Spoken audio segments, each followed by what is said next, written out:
Yo mga idol, kamusta? Sports Talk PH nga pala. Ang banat sa Pacquiao-Roach tandem. Pag-usapan natin yan mga idol. Ngunit bago ang lahat ay huwag kakalimutang mag-subscribe at i-click ang notification bell button for more sports talk. So hindi nga po natin maikakaila na ang Manny Pacquiao-Freddy Roach duo ay ang isa sa pinakamatinding tandem sa buong kasaysayan ng boxing. Ito ay dahil kay Pacquiao ay naging 7-time Trainer of the Year si Freddy Roach at tinaguri ang isa sa pinakamagaling na legendary trainer sa sports ng boxing. Habang si Roach naman ay nagsilbing isang malaking instrumento din para maging isang complete fighter ang ating pambansang kamao.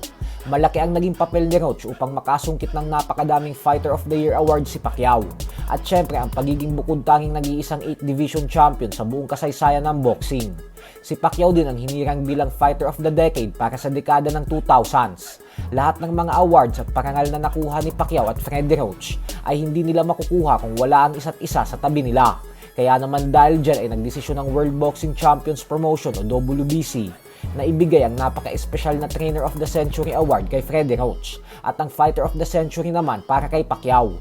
Isang patunay lamang na napakahirap talagang tibagin ang tandem ng dalawa. Subalit matapos nga pong makuha ni Pacquiao at Roach ang Fighter and Trainer of the Century Awards, ay may mga diehard fans ang magkapatid na Casimero na pinaglalaban sa mga comment section na sa katunayan umano ay mas lamang ang tandem ng Casimero brothers sa Pacquiao-Roach. At ang dahilan nila ay dahil simula sa umpisa pa lang daw ay solid na talagang magkasama si John Riel at Jason Casimero. Yung tipong sa amateur pa lang umano si Cuadro Alas ay nasa tabi na nito si Jason hanggang sa maging isang ganap na 3 division champion na ito. Kumpara daw kay Pacquiao na isang ganap na world champion na noong dumating si Freddy Roach sa kanya. Ang tanong ng mga solidong tagahanga ng magkapatid na Casimero ay kung bibigyan daw ba ng pagkakataon ni Freddy Roach si Pacquiao noon na pagsilbihan bilang trainer kung hindi pa ito isang ganap na kampyon. Kaya naman kayo na lang po ang humusga dyan.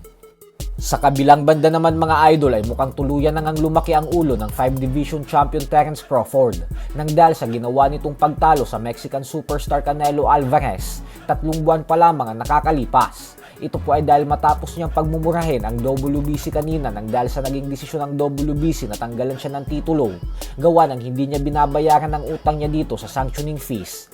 Ay sinabi naman ni Crawford ngayon na kung gusto umano ng rematch ni Canelo sa kanya ay $100 million o kulang-kulang 6 na bilyong piso daw ang kailangan na ibayad sa kanya ng mga promoters para lamang pumayag siya. Paliwanag ni Crawford na hindi daw siya papayag na pag-usapan ng rematch nila na Canelo kung hindi handa ang mga organizers na magbayad sa kanya ng 100 million kasi yun umano ang presyo niya ngayon. Kaya naman dahil dyan ay madaming nadidismaya kay Crawford ngayon kasi dahil sa sobrang hirap niyang kanegosasyon ay ang siyang dahilan kung bakit sa nakalipas na 6 na taon ay once a year lang siyang lumalaban at halos nasayang ang kanyang prime days dahil hindi natin namalayan na may edad na pala siyang 37 years old ngayon. So hanggang dito na lang po muna tayo mga idol.